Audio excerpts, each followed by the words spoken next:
Hello and welcome back to another video, and today, as you have seen by the title and thumbnail, we're back here on MotoGP 22 and we are doing a bit of an experiment. So today we are going to be testing the 800cc MotoGP bikes versus the modern day ones here in the game. So we'll quickly go into the MotoGP class and I'll show you.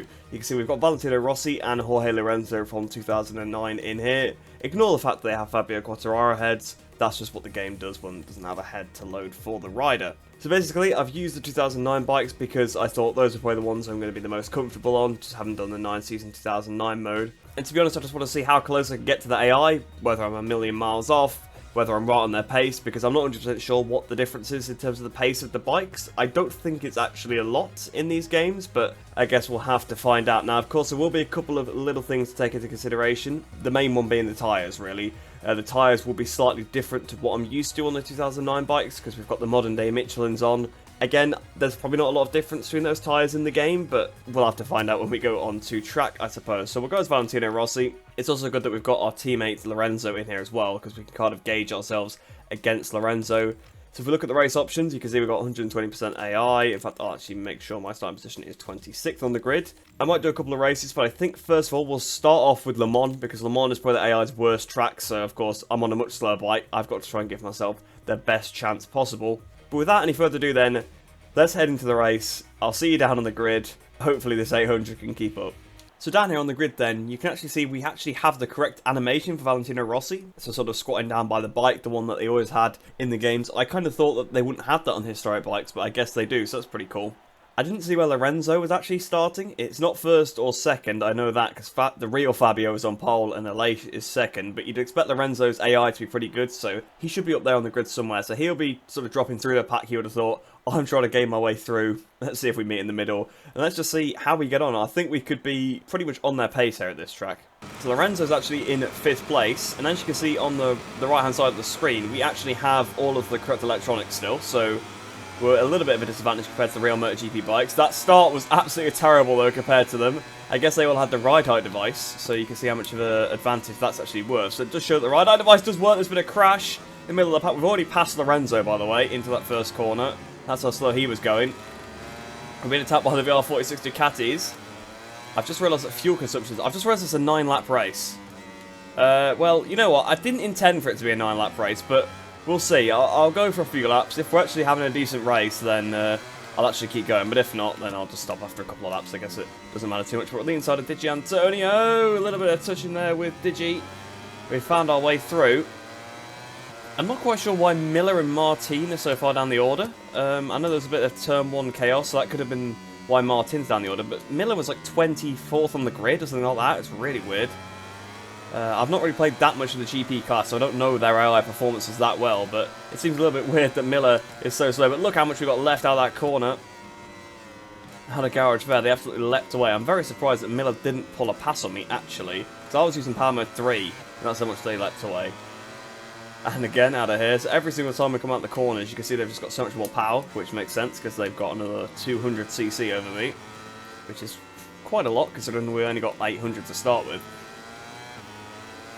But I think the advantage is going to be on the brakes. I'm going to stick to power mode 2 just to make it a bit more fair on the straights, because I think they are always like in power mode 3, but just so we actually have that disadvantage, because we weren't losing too much otherwise. But look at that! At the last corner, that's ridiculous. I bet Miller's going to come mirror signal manoeuvre past us. He had a look, I can see him on the outside, but he wasn't close enough. I'll tell you what, we are going to struggle. Jean Mears crashed out of 2nd place, and he's got back on the bike. He's going to be in front of me. No, not quite. So we just go in front of Jean Mears. So we're up into the points on the 800 now. But they are starting to pull away a bit. To be honest, so far, I'd actually go as far to say as the tyres are probably identical to the Bridgestones, because they feel absolutely no different so far. Because I was actually planning on doing a video at some point trying the modern bikes with those Bridgestone tyres to see what they'd be like. But so far, the tyres feel the same as they do in the 9 season mode, to be honest. They actually probably have a little bit more grip. So that might still be worth trying out, seeing how the AI responds having the wrong tyres. We've got a track limits warning because we're on strict track limits. But it's just more of a mistake than me trying to gain an advantage, to be honest. Although I probably did gain from it, so it's fair that I got the track limits warning. But I tell you what, I'm having to try and take some good lines here to keep with Martin. Just get right onto the back of him, and then they just pull away through this sector, and then they're going to just pull away so much up into turn 1 again. So once again, closing right to the back of Martin, through garage there, but he's just going to pull away from us out of here, so I can just close up to him basically everywhere else around the lap, just because the AI is so bad on the brakes, at this track in particular, but I can't quite do anything, although I've made a pass on him into the chicane, completely unintentional. I was just focusing on trying to close up to him actually, and then had to sort of pull out. You can see I'm a good amount of time underneath my previous lap though, so it definitely shows we did lose time at the chicane. We're up into 14th now then. Zarco is up next, but it is a bit of a pack in front, so they'll all have slipstream, and Martin will definitely get past me on here on this straight, because Miller can almost pass me from like 8/10 back. So let's see then, Martin 3/10 of a second behind, I'm 1.8 off Zarco. Is he going to come flying past?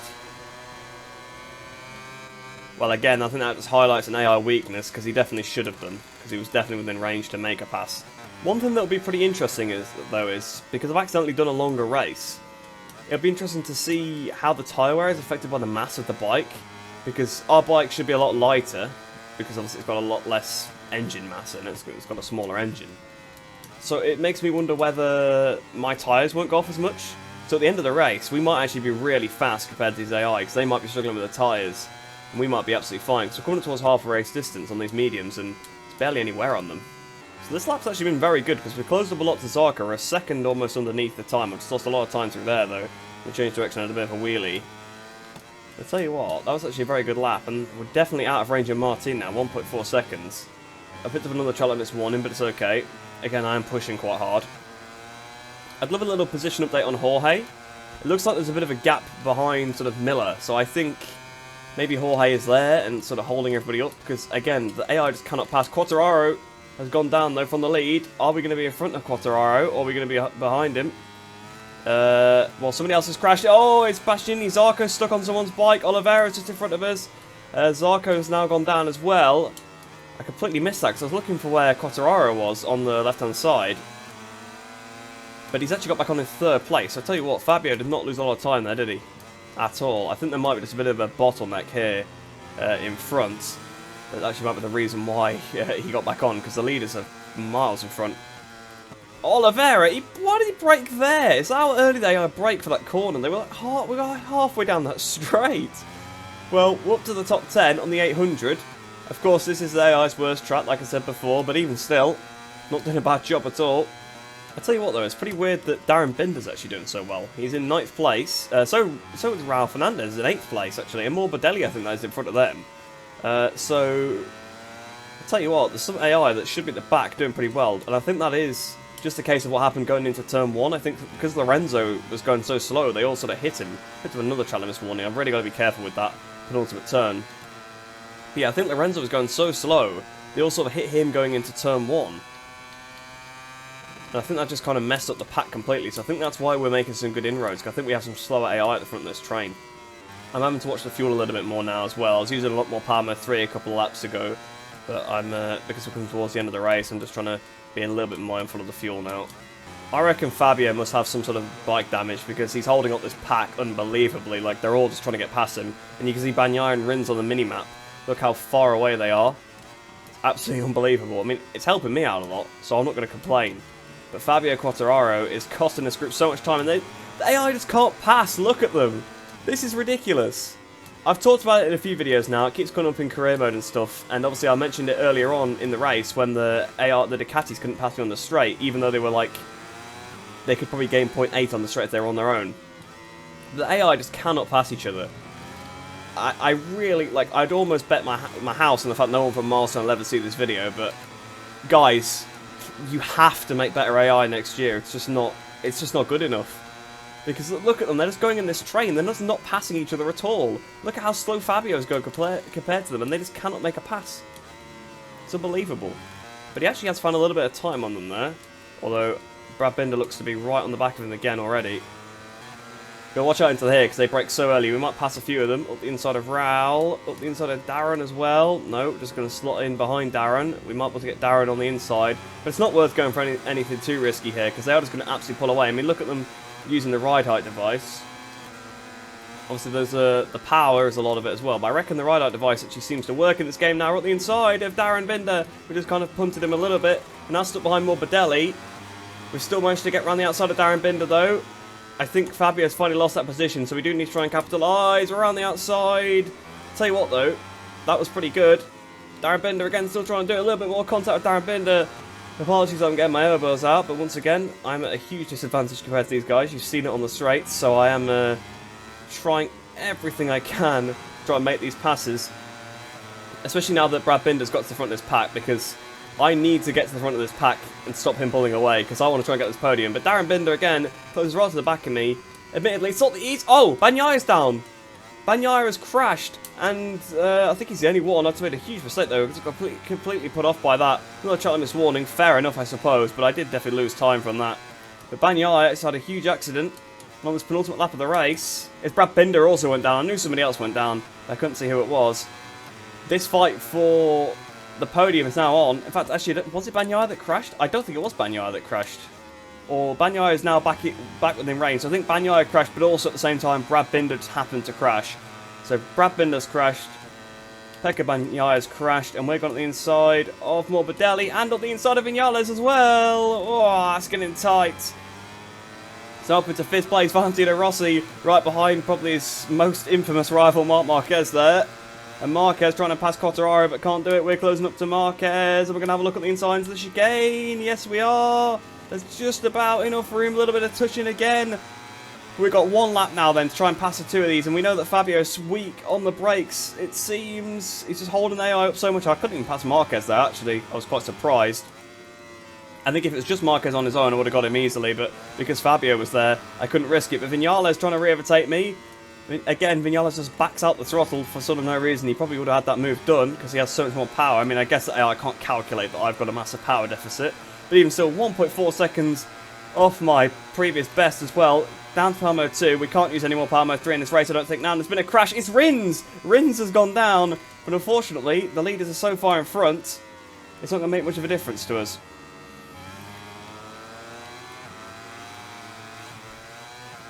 Well, with no power mode 3 available, I've got to basically do a perfect lap here if I'm going to have any chance of beating these guys. I've used a bit of power mode 3 because I have sort of got enough. But here we go down towards garage there. Look at Fabio on the brakes. We've passed the pair of them. And we can see the leaders up the road. The leaders are 4 seconds up the road. And bear in mind, they've both crashed. So that's pretty unbelievable. They were miles in front. There was definitely something weird going on with the AI in this race because they were all so slow. Even before Fabio held up this whole pack, the leaders were miles in front because Fabio was one of them before that happened. So there definitely was a little bit of shenanigans going on. I think that was down to the fact there was some slower AI leading the trains earlier on in the race down to Jorge Lorenzo. So it was all sort of caused by the mod. And here we are then, coming through the penultimate turn of lap 9, the final turn of lap 9, and we are going to actually get a podium here on the 800 Yamaha. What a race that was. Well, I'll tell you what, all things considered, what a performance that was, because we're only 4 tenths off Bagnaia's fastest lap of the race. We are actually on pace quicker than a lot of these guys. I know there was a huge accident that sort of helped me, and I got my way through a little bit because of that, but I was genuinely faster than a lot of those AI, and again, I know Fabio Quartararo was holding them up because my pace dipped after a few laps. And Lorenzo ended up in 24th position, then 16 seconds off the win, whereas I was 5, so I was 11 seconds clear of Jorge Lorenzo. That kind of demonstrates the actual problem with AI at this circuit, because of course I picked this track for a reason, because I thought I might stand a chance here with it being a track that AI are very weak at. But that's 1-to-1 bike parity there with myself and Lorenzo. His AI may have been a little bit confused about how to ride the bike because he may have been thinking in his head he was a MotoGP AI. That could be part of the problem. But even still, he was pretty far off. His fastest lap, you can see, looks normal. But ignore the fast lap you can actually see from Lorenzo, because that'll be generated by the game, and it'll be assuming that he actually is on a 1000cc MotoGP bike. So ignore Lorenzo's fastest lap. Look at his actual race time if you want to see whereabouts he actually was in terms of performance. So I think I will have a little look at the replay, because I want to see the kind of the carnage that actually happened into turn 1, because I know Lorenzo started 5th place, and I'd passed him before the first braking zone effectively. So yeah, I kind of want to see what happened with him there. Again, of course, we had a lot less power than these guys, because we obviously were lacking 200cc. But we also had the ride height device disabled, which, off the start, is probably quite important. I know when the game first came out, we all said that it was broken and it didn't work, which was true. But I do believe it does now work. So if we actually have a look at this start for Lorenzo, you can see it actually wasn't bad initially, but it was just as he sort of went up the box, he had no speed whatsoever. And it does just seem like... Well, actually, it kind of seems like some of these just made passes anyway. So it wasn't actually Lorenzo's fault that the crash happened. it was actually just Alex Marquez fell off. Alex Marquez just took the inside curb and fell off. So I thought it was everybody brake check. I knew Lorenzo himself hadn't gone down, but I thought it was because of Lorenzo. But it actually wasn't because of Lorenzo. But I do also think that if we swap to Lorenzo's behind camera, because that will probably be telling us a bit, I think some of the AI probably did struggle to pass him. Because again, they just don't know what to do when someone's gone that much slower. Yeah, the likes of Martin sort of backed out the throttle, but really, not a lot of them. Like, Darren Binder and Raul Fernandez just started up the order for some reason. I'm not sure why exactly, but they seem to. So, whatever, I guess that wasn't actually my fault as I thought, but there you go then. That's the turn 1 incident looked at, and it actually wasn't anything to do with Hawaii Lorenzo. With that all looked at then, that pretty much brings this video to a close. So I hope you guys did enjoy that one. It was a pretty fun experiment for me.